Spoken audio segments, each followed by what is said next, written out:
নাকি এবার কিন্তু ব্যাটে বলে ঠিকভাবে সংযোগ হয়েছে হাওয়াতে হোসেন ব্যাটিং করছে আসাননগর টিম। অসংখ্য ধন্যবাদ আসান।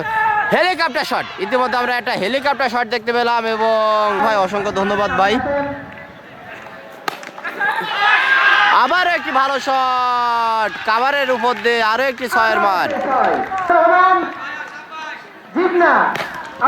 আবারও বলতে না বলতে হেলিকপ্টার শট এবং 6-1 হাত। কিন্তু কালকে অনেকেই বলেছে ইনজামামুল হক মিরাজ, আবারও হেলিকপ্টার শট, একের পর এক হেলিকপ্টার শট দেখতে পাচ্ছি। সেই অ্যালেক্সের কাজ ছিল গতকাল, সেই 80টি রান করেছিল, কিন্তু এখন পর্যন্ত 81টা রান সর্বোচ্চ। আবার ধন্যবাদ মনিরুল ইসলাম ভাই। আবারও এবার আউট হতে পারে কিনা দেখার বিষয় না, আবারও 6, এই জন্য বেশ কিছুদিন ছিল না। আবারও হেলিকপ্টার শট, আবারও 4 রান, দুর্দান্ত। পোতাহাটি করে ফেলেছিল আজকে, দেখার বিষয়। 132 রান হয়েছে এখন পর্যন্ত।